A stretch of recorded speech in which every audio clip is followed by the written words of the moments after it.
Get him out, get him out. Get him some air, get him some air.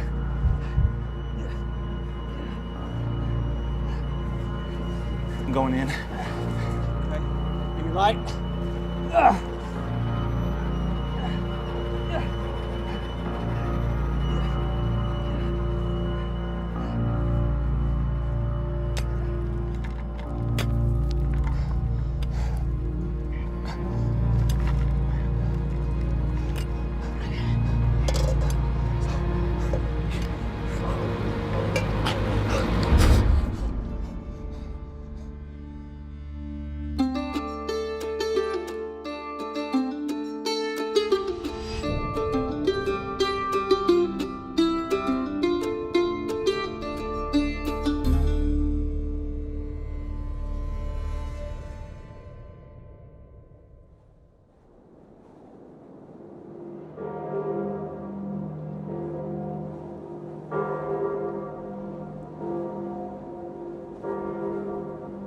It is the winter of 1863, and in Richmond's Libby prison, Union captives face another day of deprivation. None of the castles and dungeons of Europe have a stranger or sadder history than this. Many a heart has been wrung, many a spirit broken, many a noble soul has there breathed out its last sigh.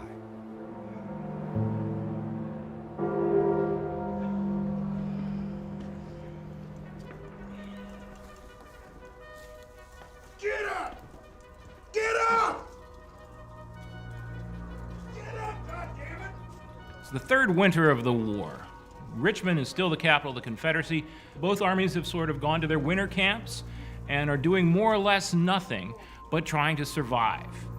Get up now! The Confederate States, there was widespread deprivation, shortages of food, shortages of material, no prospect of warmth or medical care through the prison. Some of the biggest concerns is going to be lice. They'll say that's actually their biggest enemy.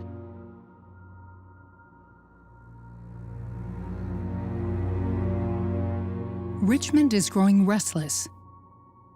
The well-being of the prisoners from the United States Army is the least of the Confederacy's concerns. Good morning, you know the drill. They are just numbers. Let's go. Libby Prison was built specifically to house Union officers, 10. men like Captain Andrew G. Hamilton, Here. 12. Captain Isaac N. Johnston, and Colonel Thomas Rose.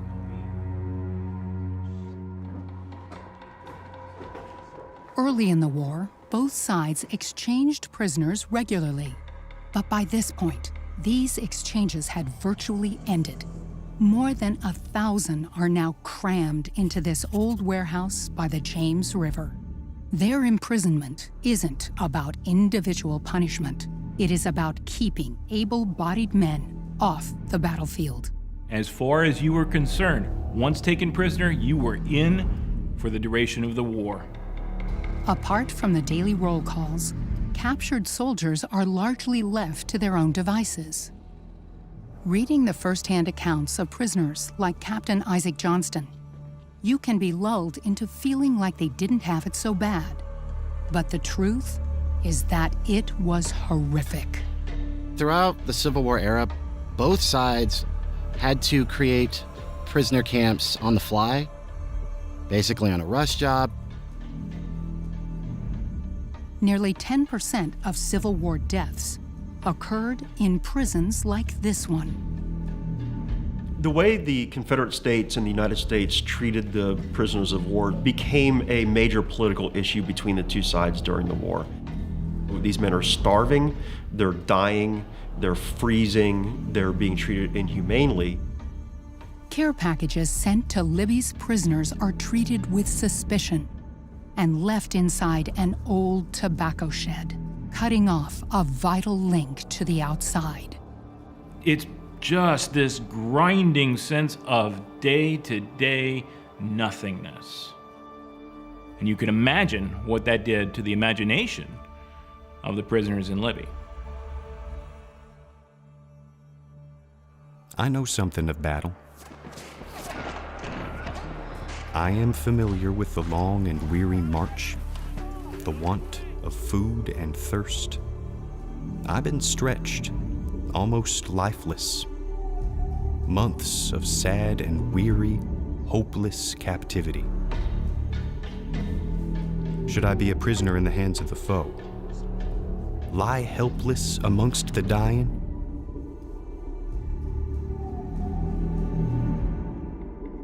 Or should I escape?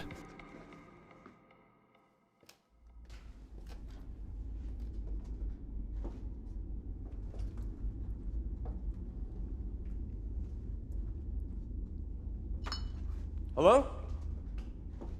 Hello?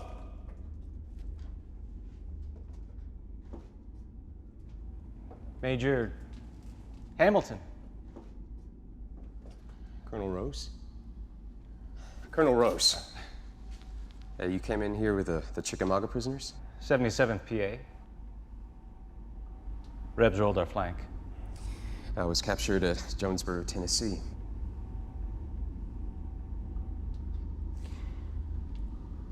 What brings you down here, Colonel?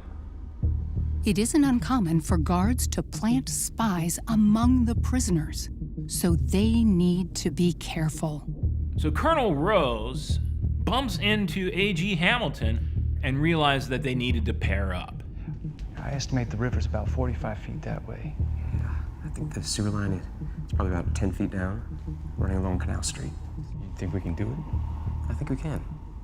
I built homes back before the war, so I think I can handle this. Do you have some men you can trust? I got a few men. Rose and Hamilton are going to attempt the impossible: escape from Libby prison. 20. Here. 21. Here. Captain Hamilton's plan had been adopted. Solemn pledge was taken to reveal it to none other. If word got out, and the prison population in general knew about this, they could endanger the entire mission. And this could all come to naught. The prisoners sleep on the upper floors and have access to a kitchen on the lower floor, between a makeshift hospital and a room occupied by the prison's rebel commanders. On one side of the cellar, the quarters for captive African Americans. On the other, a storage area that has been sealed off from the upper floors. And in between, the notorious dungeon where guards send prisoners when they want to deliver a strong message. And the entire prison is guarded by sentries and dogs. What Rose and Hamilton understood immediately is that the only way out of Libby will be to dig a tunnel out of the east cellar. But first, they must get into the east cellar undetected. The noise coming from the nightly gathering in the kitchen provides the cover they need.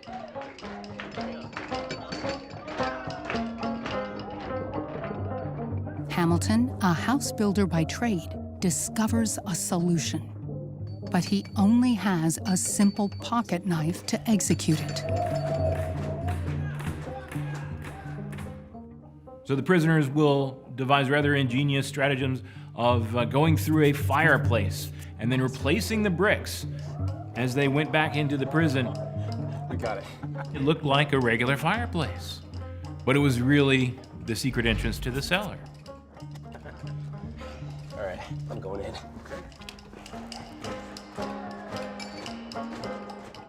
After 15 nights of work, Hamilton and Rose make it to the basement, where they are met with another surprise. Rats. Thousands of rats. You start to feel something and hear something scurrying around on the floor. Maybe this is the Well, the river's over this way. Right. The plan was to dig down and pass under the foundation. Then, change the direction and work parallel with the wall to a large sewer that passes down the canal street, and from there, make our escape. It's a dangerous plan. Even if they could make it outside the prison, they would still need to negotiate crowded city streets, rebel encampments, and vast swaths of nearby swampland. How are we gonna do it? They didn't have any tools for tunneling. Well, we're gonna need a chisel to get through all that foundation. And so they would sneak off things like chisels, pen knives, case knives, pocket knives that they used to dig through. Spittoons for the dirt. We'll carry it out that They way. would grab a spittoon or a cuspidor. Any rope? We're gonna need a lot of rope. Probably around 200 or so feet. Hurry up. It's gonna take a while. Let's get some more guys on this. 86, 87, 88, 89, 90. Said chisels. Welcome to Rad Hell, Mr. Rackle. The tunneling team grows to include J.F. Gallagher and a handful of others. They are monitored closely by prison clerk Erastus Ross. With this many enemy soldiers held so close to the Capitol, the Confederates could not let their guard down. Basically, his main job was accountability. How many prisoners do we have? If Ross's count is off, the whole prison would go into lockdown, and what little autonomy the prisoners maintained could be lost. We hit water! The tunnel's not gonna work! They've dug too deep. Water from a nearby canal begins to seep in. Our first plan of escape being thwarted, no time was lost in devising another. A second effort was made, passing through the outer wall to the large sewer in front.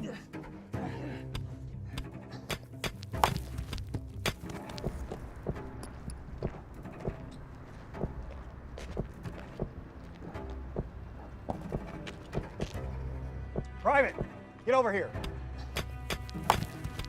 Do you hear that? Listen.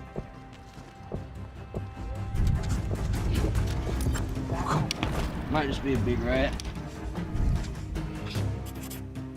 Another attempt was to escape by the sewer leading from the kitchen.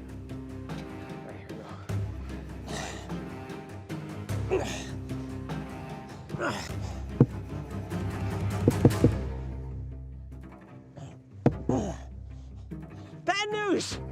Bad news, it's solid oak! It's too thick!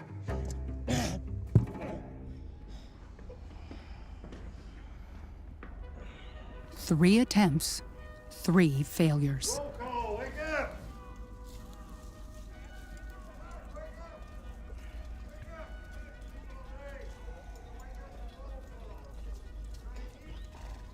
But Rose isn't about to give up. He devises an even more audacious plan. Thank you, gentlemen. You are dismissed.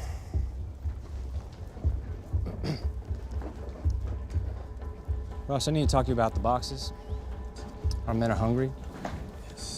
May we at least retrieve the food from them? I know Gallagher can pick it up. That's all we need. Rose has been eyeing the tobacco shed on the east side of the prison, where unopened care packages have been hidden away. My hands are tied. You see how many hungry men I have here? Yes, I do, but we've got sweet potato. Erastus Ross, the prison clerk, grants permission for one of Rose's men to retrieve a package from the shed. 47. Captain Gallagher came to the conclusion that 52 or 53 feet would bring us to the shed. 53.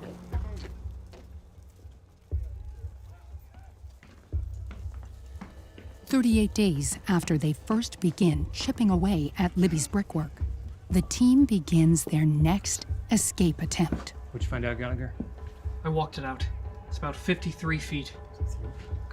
It's the longest, most daring tunnel yet. They are digging blind. They won't know if they've reached the shed until they break through the surface. We work in 3 teams of 5. But we don't stop until we come out from under that tobacco shed.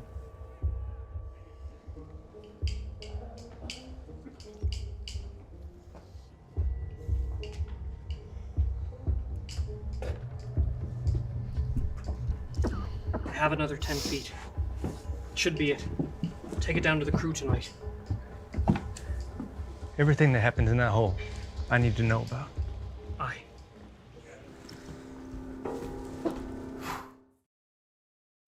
All right, everybody, midday roll. Get up. Get in formation. Got spittoon, standing back. Standing back. 3, here. 4, here. 5, here. After penetrating some distance, the task became very painful. Air. It was impossible to breathe the air of the tunnel for many minutes together. 4 persons were necessary to keep the work moving.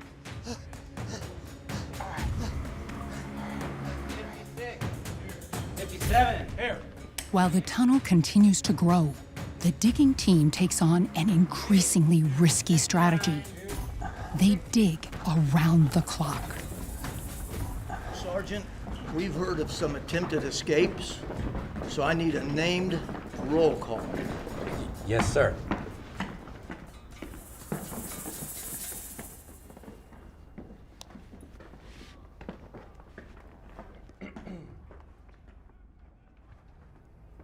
Gallagher. Here. Jeb. Here. Erickson. Here. Lips. Here. Ballou. Drew Casey. Here. Johnston. Johnston. Johnston. Colonel, where is Johnston? It was thought best that I should remain down in the cellar till the tunnel was completed.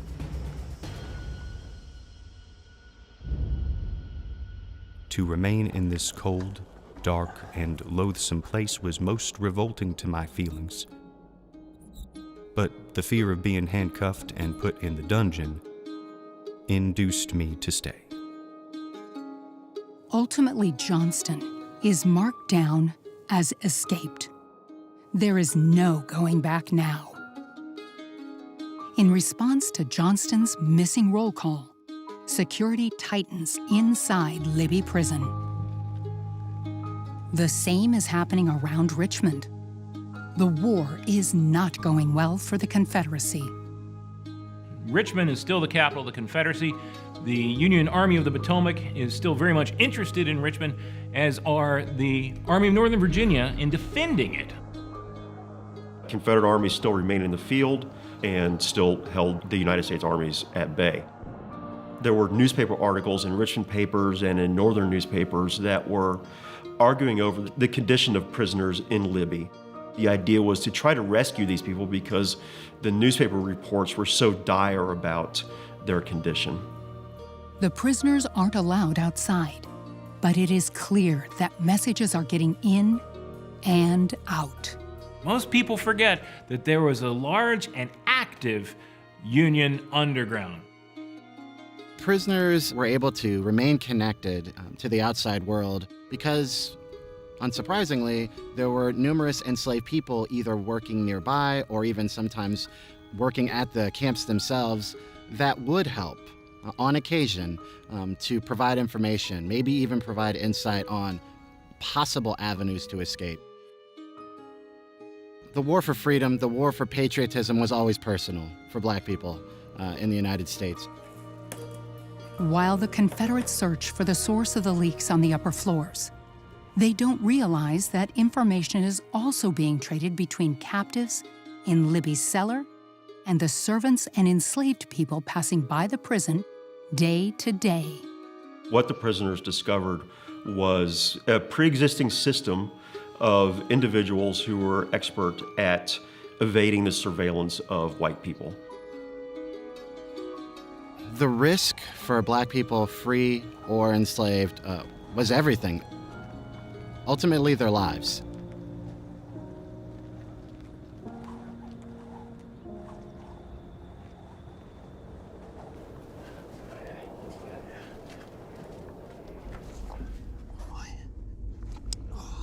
The night of the 7th of February came, and it was thought that our tunnel was long enough to reach inside of a tobacco shed on the opposite side of the street. We had our rations already prepared in our haversacks, expecting to be going out at 9 o'clock.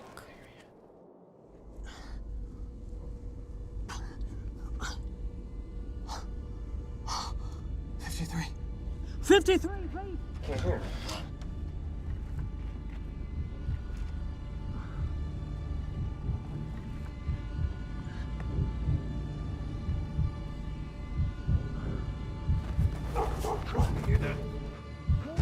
What's he saying?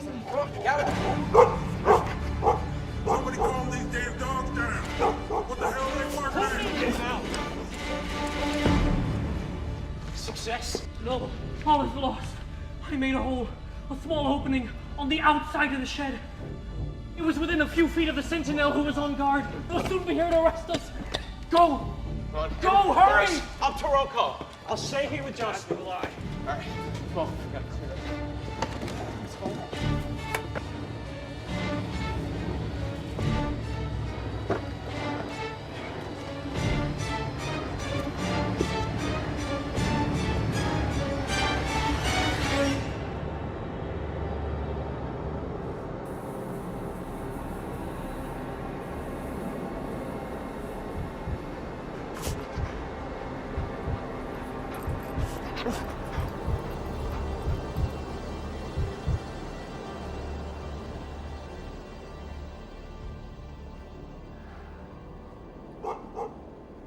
From the windows of the third floor, the prisoners watched the sentinels below.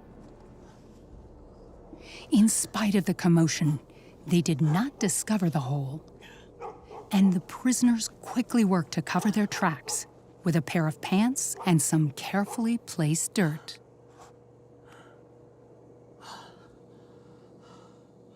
All right, pull me out.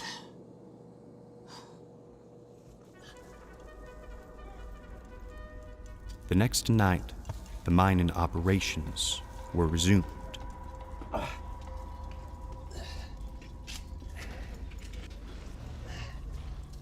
Okay.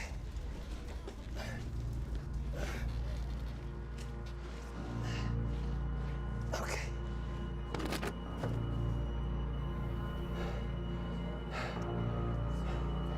Godspeed.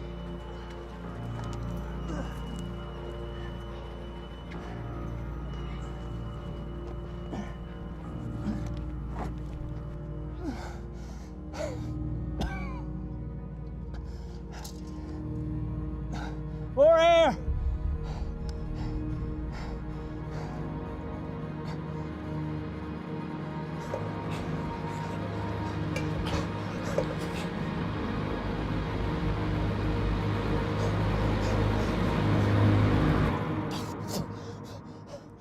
I'm in! I'm in!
I made it. We made it. But we're gonna have to wait till tomorrow. It's too late. We can't get everyone out. Mr. Rose, I don't know if I can do another night. No, I need you to close up the shop. I need you to close up. Tomorrow night. Tomorrow. Come on. One more. Imagine the tension. We've done all this work. It's been 3 months. Just one more night. What if we get found out tonight?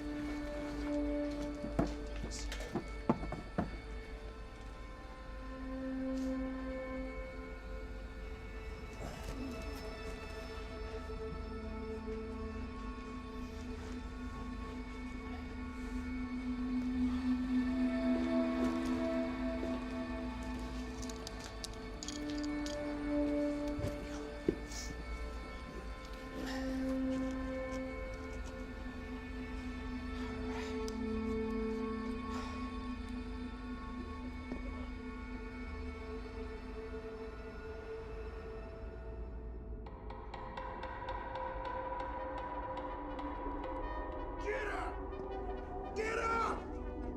Get up, goddammit! All right, everyone. Good morning. You know the drill. Let's go. The 9th of February was a long day. And long to be remembered. Never was my anxiety so great for the setting sun.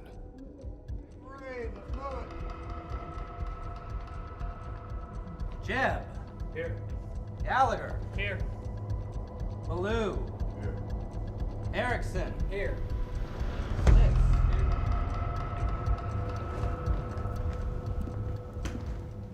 All right. We leave 2 at a time, 10 minutes apart, starting at 8 o'clock. We bring one companion. For all our effort, can we get through one more day? It must have been just terrifying. More than once during its long, dreary hours, I feared the cup of happiness, now so near our lips, would be rudely dashed away.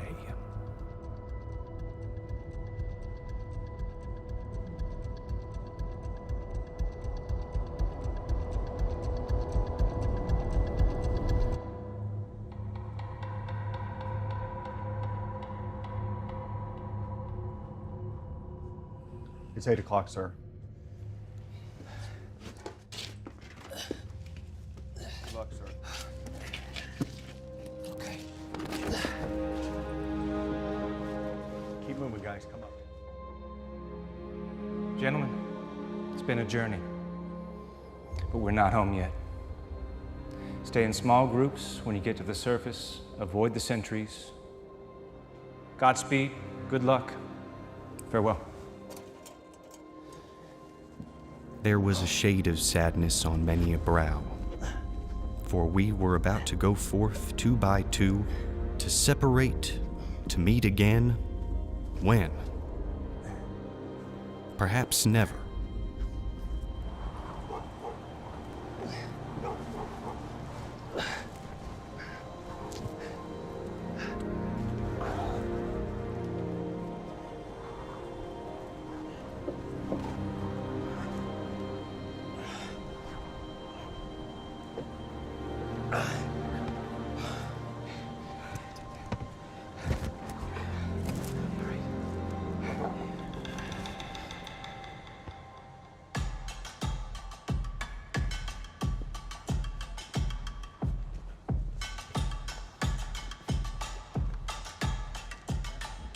From 8 o'clock at night to 3 in the morning.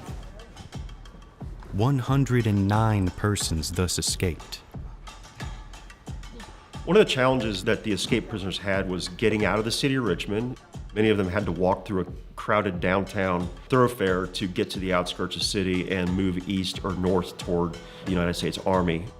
Over the next few hours, word of the tunnel spreads throughout Libby. Prisoners pour out of the prison and into the frigid winter air. Some travel through nearby wetlands to avoid rebel soldiers. Others tap into the Richmond Underground, seeking known safe houses in and around the city. We were not observed, and you may be sure we did not linger. Soon we were out of sight of that hated place.